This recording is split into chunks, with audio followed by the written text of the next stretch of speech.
Hello everyone, and welcome to my hardcore traveling guide. In this guide, I will show you how you can swap between different starting zones without dying, and how you can travel around either by wall climbing, swimming, using the Zepplins or boats.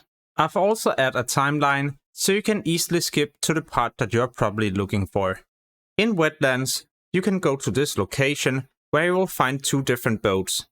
The boat to the left will take you to Darkshore, and the boat to the right to Dustwallow Marsh. When you go to Darkshore, you will arrive with the boat to the right. If you take the boat to the left, then you will get to the Nazis, the Night Elf main city. But like I mentioned, the boat to the right will take you back to Wetlands. By taking the boat to the right, we will get to Dustwallow Marsh, and here there isn't any other connections, so you can only go back to Wetlands. As an Alliance player, you can easily travel in between either Ironforge and Stormwind, and the other way around, simply by taking the train in the tram. And remember to pick up the flight paths so you can just fly in between the two main cities. Next up is a location you can go to as both factions. In Booty Bay, you will find this ship that will take you to Ratchet, or well, to Barrens. So as a Horde player, you can easily get to Stranglethorn Vale simply by taking the boat to this location. But as a Horde player, there's many different ways to travel around. Right outside Orgrimmar, you will find the Zeppelin Tower. The Zeppelin to the right will take you to a camp in Stranglethorn Vale, and the one to the left will take you to a Zeppelin Tower right outside Undercity. This is also where you will arrive with the Zeppelin to the right, and the one to the left will also take you to the base in Stranglethorn Vale. So as a Horde player, you have three different ways to travel to Stranglethorn Vale, either with the Zeppelin outside Orgrimmar or Undercity, or with the boat from Ratchet. When you start a fresh Orc or Troll character, then you can easily get to Barrens and Ratchet, yeah even Booty Bay without dying. All you gotta do is to find this hidden path that will lead you into Barrens. I would highly recommend you not to jump directly into the water, as there's also an aggressive enemy. Instead, you should try to jump like this, and then hog the wall, or well, the mountain, or whatever we call it. By doing something like this, you also make sure you don't pull any nearby enemies. So now you just gotta start running to Ratchet. All the enemies to your right will be neutral enemies, or well, enemies that is not going to attack you, so you don't really have to pay attention to these. And shortly after, you'll be in Ratchet, where you can pick up the flight path, or even wait for the boat to Booty Bay. As a low-level Alliance player, it won't be that easy to get to Stranglethorn Vale. What you could do is to go to this location in Stormwind City and jump up here. By going to this location, you also allow yourself to fall through the ground and end under Stormwind City. From here, you just start running to the mountains that you see at the far distance. By following these steps, you will also end in Westfall. And then it's important that you jump the way that I do, else you might accidentally die due to fall damage. From here, you just start swimming into Westfall, but make sure not to get too close to the shore, or you might accidentally pull an enemy.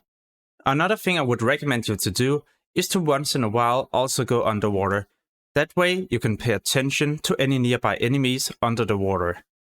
What I would also highly recommend you to do is to stay close to the fatigue area, so where the water is a lot darker.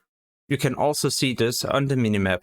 And by staying close to the fatigue area, you will also make sure that you don't accidentally pull an enemy. And this will allow you to swim all the way from Westfall to Stranglethorn Vale and to the southern part right into Booty Bay. Just remember to pay attention to the giant on the island right in front of Booty Bay. This swim usually takes me around 20 to 25 minutes. And when I get to Booty Bay, then I always make sure I pick up the flight point, and then I use my Hearthstone to get back to the starting location.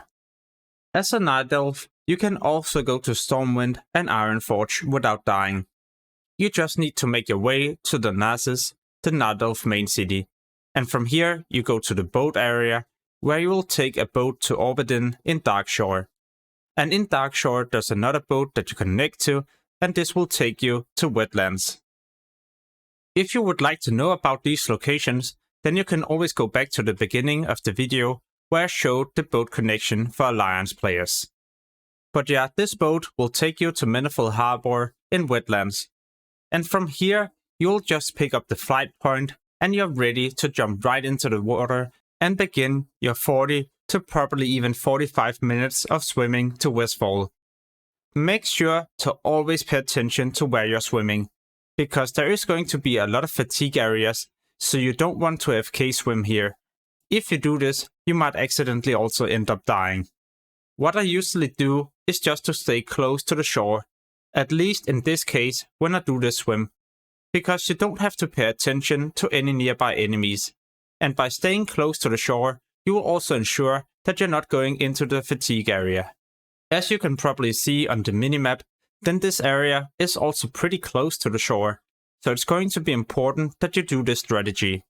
So continue to swim, and now it will probably be around 35 minutes from here until you'll arrive in Westfall. What you need to pay attention to in Westfall is of course the murlocs. So it's going to be important that you mark any nearby murlocs, and also aim for this sunken ship, because this is going to be the marked area where you will need to go to first. When you get to the ship, you'll need to go onto the shore, and on the shore you'll find this little area at the hill where you can go up. From here you really need to start paying attention, because there's going to be different defiers, gnolls, and also other animals that you can accidentally pull. What I usually do is to make sure I mark all the nearby enemies, and then I try to get a bit closer to the farm. Now I just wait for a big gap in between the enemies, and when there's a big gap, I'll start running and praying that I don't end up dying. If I was going to do this on the official classic hardcore server and at the launch day, well, then I would definitely make sure I either reach level 5 or 6 on my Night Elf character before I attempt this. That way, Shadow Melt is going to work a lot better, so you can turn invisible to avoid some of the monsters, but you also need to be way closer before you'll pull the enemies. And even if you accidentally pull some of them, then you might not die and you're able to run away. Nonetheless, when you get closer to Elven Forest, then I would highly recommend you to get on the road. When you stay on a road, you usually don't pull any enemies. At least there's a lot less chance, so you will of course need to pay attention to any nearby enemies on the road. And remember, when you manage to get to Stormwind City, then you can always take the train to Ironforge. And yeah, you can also do this reverse, so as a gnome, a dwarf or a human, you can also get to the Night Elf starting zone this way. As an Alliance player, you can go from Lochmadan and right into Wetlands. You just need to do a bit of wall climbing. Get to this location, and behind this tree you'll find a small place where you'll be able to jump up the hill. It will probably take you quite a few attempts before you'll manage to pull this off. In some cases I even lower my graphics so it's easier for me to see where I need to jump. You just keep spamming jumping and moving forward, and at some point you'll definitely get up. So after you manage to get up here, you'll just need to run the same way that I do. I'm going to add in some music so you can just listen to this as you're following the way that I'm running. If there's going to be something important to be said, then I'll of course do this. And remember, you can also reduce the speed of the video at any given time. So if you really need to pay attention to a location where I'm jumping or doing something specifically, then you can always reduce the speed to make sure you notice everything that I do.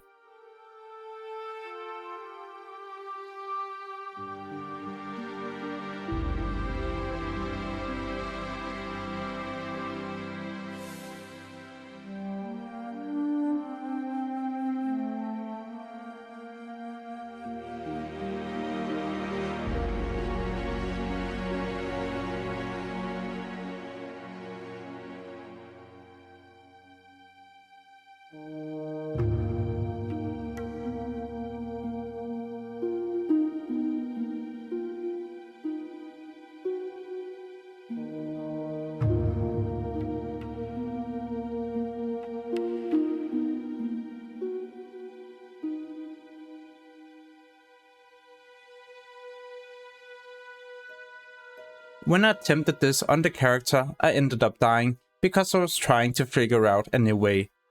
Therefore, I jumped back on another character to continue the run.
When you get to this location, it's important that you're being careful. In most cases, I enable walk instead of running. That way, I can take it a lot more carefully and I won't accidentally fall to my death. When you get to this location, you're almost in Menethil Harbor in wetlands. But now also begins the most difficult part of this journey. The reason why this is going to be difficult is not because you will need to jump down the mountain. No, the important thing is that you need to pay attention to so many different creatures in the water. There's going to be murlocs and crocodiles. The way that I'm running right here is also the way that I prefer, because I usually never die when I do this, simply because there's next to no enemies in the water. Usually I just need to pay attention to one crocodile, and then I mark this with an icon and I'm ready to continue my swimming. Next up, I go to Menethil Harbor, where I pick up the flight path, and then the rest of the journey will continue. If you found this video useful, then you will definitely also like some of my other hardcore videos, for example gold making, leveling guides, tips and tricks, and other useful things. As always, thank you so much for watching and have an amazing day. Peace!